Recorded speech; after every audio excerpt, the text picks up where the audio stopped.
La economía colombiana se fortaleció a inicios del siglo XX gracias a la comercialización del café. El entonces departamento de Caldas se situaba como el segundo productor de este grano en el país. Este producto se cultivaba en todos sus municipios, excepto en La Dorada. Para 1923, Caldas exportó 442.451 sacos de café, lo que le generó al departamento ingresos de 4.239.984 pesos, que hoy serían aproximadamente 4 billones, equivalentes a casi el 78% de los ingresos por exportación. Pues la economía del inicios del siglo XX aquí en Caldas, pues obviamente fue impulsada por el café. Es cierto que habían otros negocios ya en el departamento, pero pues el café fue el que promovió el desarrollo. Obviamente había que abrir vías, crear una infraestructura para poder sacar el café, porque si el negocio no hubiera sido tan bueno de exportación, pues que el café se volvió de tipo exportación, pues tampoco hubiera pasado como de una economía local, ¿no? Como de un producto local. Además de mejorar la infraestructura de las vías ferroviarias, fluviales y de los cables aéreos, se necesitaba contar con una gran cantidad de mano de obra que pudiera garantizar la producción del café. Y es ahí donde entran en escena las mujeres como un nuevo grupo sociolaboral.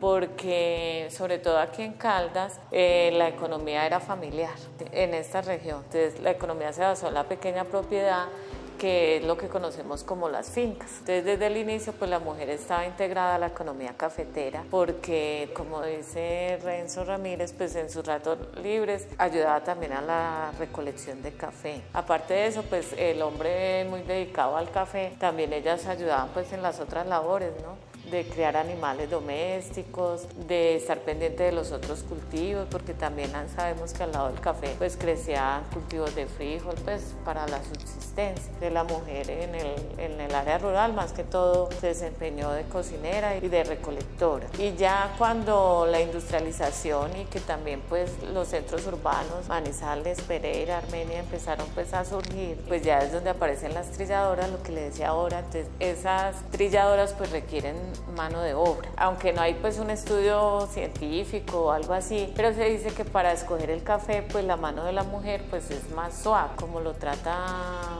Adolfo Escobar, pues eran en unas condiciones muy precarias y las locaciones de las trilladoras tampoco eran las mejores. Pero eso sí vinculó y es como el primer oficio que la mujer hace por fuera de su casa. El hecho de trabajar en una trilladora le implicó salir de la casa y al salir a trabajar pues demostró que era capaz de trabajar por un sustento. En el año de 1935 inició la huelga de las escogedoras de café en el departamento de Caldas. En Pereira, las huelguistas presentaron un pliego de peticiones que se centraban básicamente en una mejor remuneración a su trabajo, la garantía de mejores condiciones laborales y el reconocimiento de los sindicatos como figuras legítimas para la consecución de sus derechos como trabajadoras. Pese a que la legislación nacional garantizaba desde años anteriores el derecho de los trabajadores para asociarse en defensa de sus intereses, la huelga fue declarada ilegal por la administración local. Y aunque se llegaron a algunas negociaciones parciales entre 1935 y 1936, esa protesta finalizó en 1937, sin que las escogedoras de café hubieran alcanzado inmediatamente mejores condiciones laborales y salariales. Yo entrevisté a una escogedora, una señora de más de 70 años. Entonces ella que trabajó, pero ya en la década de los 60. Y ella sí me refiere cuánto recibía de pago, 50 pesos semanales, y los hombres 500. O sea que es una diferencia brutal. Y sin embargo eran más poquitos. Igual en eso coinciden Óscar Jaramillo con ella, que eran más pocos los hombres que se utilizaban pues ahí en la trilladora, y eran más mujeres, pero sin embargo eran más mal pagas. El salario era pues una diferencia abismal. Pero pues uno, por ejemplo, al hablar con doña Dolly, uno entiende que en ese proceso de los años 30 a los años 60, en esos 30 años, pues obviamente mejoraron las condiciones, porque al ella hablar ya de que le reconocían las horas extras, de que si iba a trabajar un sábado, un domingo también le pagaban. Entonces quiere decir que sí hay un mejoramiento de esas condiciones salariales, aunque sigue persistiendo pues la diferencia de sueldos entre hombres y mujeres. Sin embargo, esta huelga sí sentó un precedente valioso en la historia de la ciudad, porque estas mujeres crearon y fortalecieron su acción sindical en un momento en el que el país ya venía siendo el escenario de múltiples manifestaciones de los gremios obreros, y en el que especialmente las mujeres se empezaban a insertar cada vez más en distintas esferas de la vida pública en las que antes solo había hombres, participando ya no solo de las labores del hogar, sino también de la economía local, regional y nacional.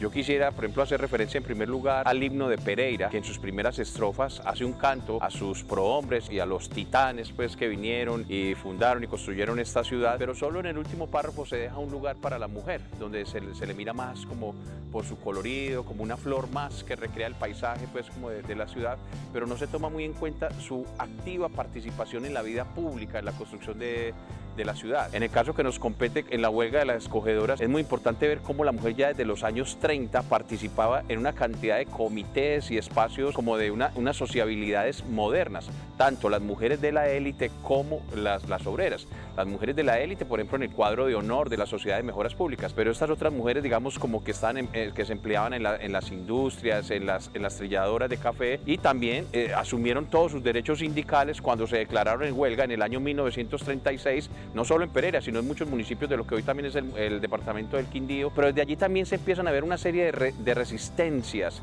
de críticas a ese papel de la mujer. O sea, no era fácil que en una época de cambio algunos sectores muy tradicionales de la ciudad de Pereira empezaran a cuestionar y decir que el papel de la mujer no es en las calles, no es protestando, sino que debe ser allá en el hogar, o que si están trabajando sean pasivas. Yo creo que eso también muestra un talante muy particular de la élite de esta ciudad, que se considera librepensante, que se considera más liberal, y sin embargo en una cantidad de procesos, de conflictos sociales, se muestra muy reacia a reconocer los derechos de estos nuevos actores políticos emergentes. Yo creo que en ese sentido la huelga de las escogedoras de café del año 1936 y 1937 nos dan un ejemplo de cómo es que las dificultades que se ha tenido en esta ciudad para construir una ciudadanía activa, participativa y deliberativa.